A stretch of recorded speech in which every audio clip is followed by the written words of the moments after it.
Hey everybody, how's it going? Have you been enjoying the Impossible Blitz? I definitely have. Well, I just realized that I haven't recorded a video for Ashura yet, so here we go. So, to get started, you want to take out the bottom two minions. They're definitely getting in the way. Next, I'm going to show the berries that I have on all my monsters, if I remember right. So there you go. And luckily my Susanoo has the sidekick bonus, giving the extra 20% I believe on the attack, on the bump combo, which is really nice. So first take out the minions on the bottom, then the two Asuras in the middle with the gravity barrier will start to come down to the bottom side. And you want to take them out quick just because they do have a very strong side laser, and they also have gravity barriers, which you probably aren't bringing monsters that are equipped for that, because the most important thing for this dungeon is damage walls. There are instances where there are damage walls everywhere, so if you don't bring a monster with damage walls, you're gonna have a bad time. And it's just a matter of cleaning up the bulls before their counter runs out for the first stage. Now for the second stage, what you want to do is stay away from the middle of the map. You want to stay behind the Onis on the corners. If you can take them out, then you have a little bit more room to sit around. But otherwise, just make sure to stay on the outside perimeter of this level, because they will fire off spread shots towards the middle of the map, as well as Ashura shooting out. So if you're stuck inside basically the black block barriers, you're going to have a bad time.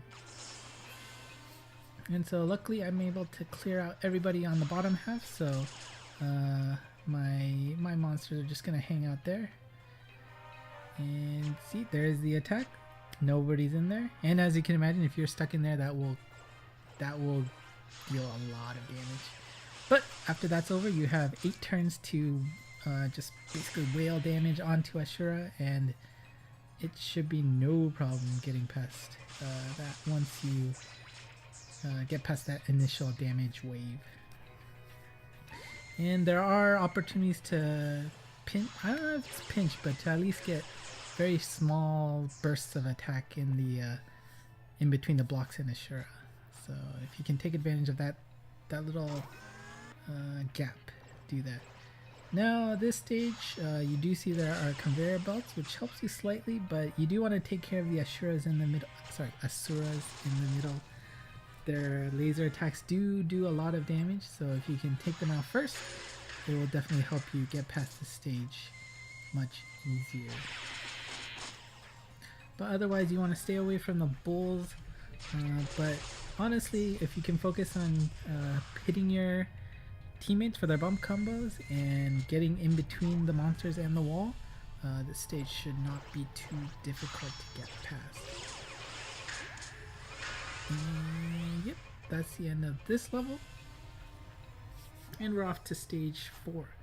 Now stage 4, you have the shields, and in between the shields and I believe this is the evolved Asura, there are actually pinch points in there, so if you can get in between the shield and Asura, then you can do a lot of damage and get this guy out of there before he does his shotgun attack.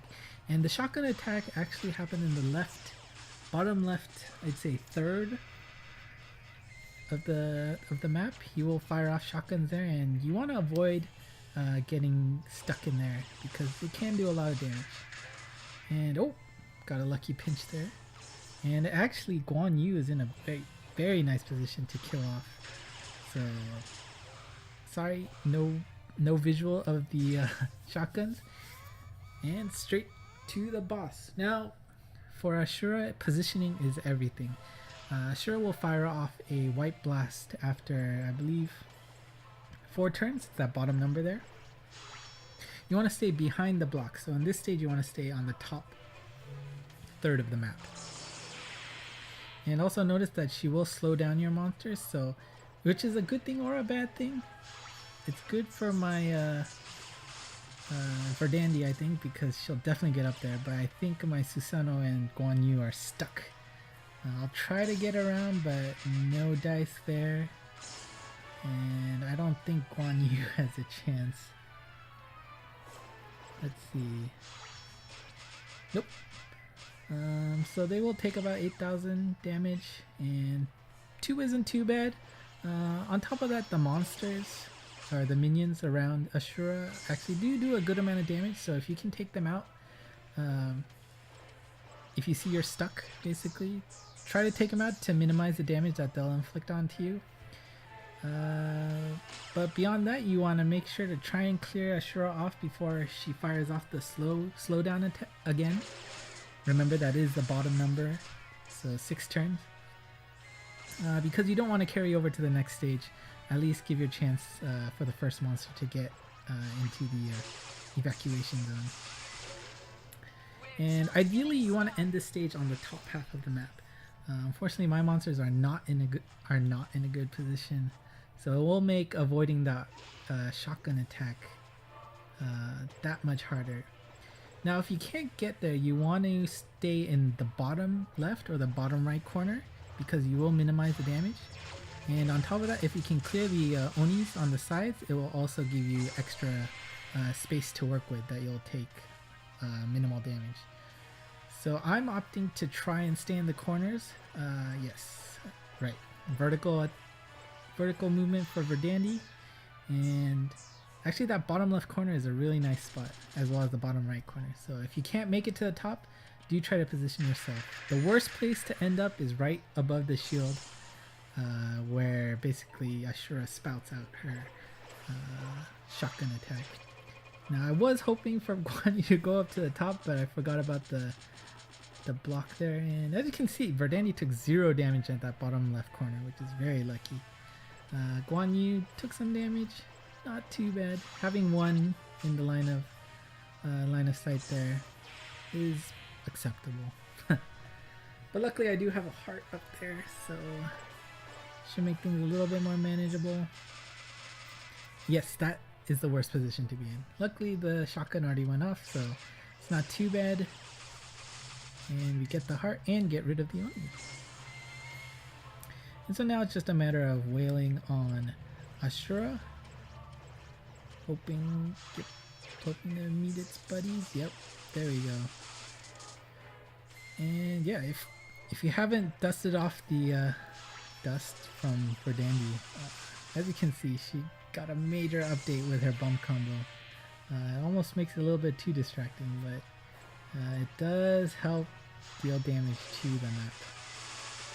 And unfortunately, I'm running low on time. Hopefully I can get this.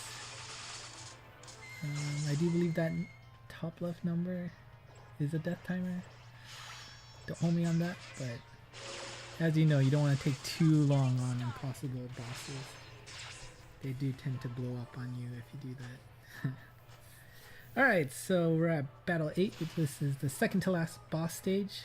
Now this side, you want to try and end on the left side of the map.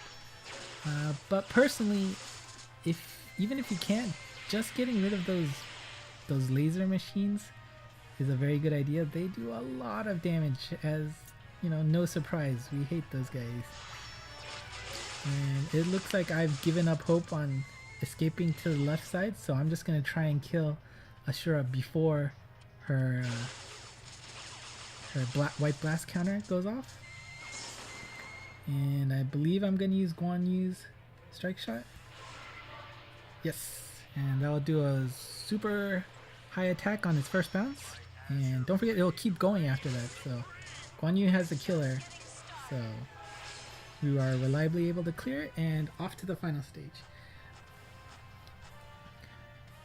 And, you know, remember, don't forget, if you think you're gonna die, use your strike shot, because dying with your strike shots unused is not a good thing. And I'm gonna use Agnamut's strike shot right away. 2.2 million damage with her meteor attack. And let's see, for Verdandi, I don't want to use yet because she turns into a pierce type with her strike shot. So I definitely want to be at max speed when I use that. Likewise, Susanoo fires off what is it? Spread shots every time he bounces off a monster. So I want to be at full speed for that. And of course, Guan Yu, I've already used up his strike shot. And yes, again, you want to stay on the top half of the map. to avoid that shotgun attack. And now, just a matter, it's a race against the clock. Can I deal enough damage before all the minions kill me? And Verdandi strike shot. I would like to, ideally I'd like to go vertical, but I was afraid of not, missing and going under, and the shield will also slow down her attack, so opted for the sideways, and Susanoo for the win. And there you go. Yes, this is a pretty, well, this is a completely Hatcher dependent party, but there are many options. Go check out strikeshot.net if you are having trouble. And yeah, that's it for Ashura. Let's see the drops. Alright, the speed clear drop. Alright, well, that's it for today. Until next time, bye bye.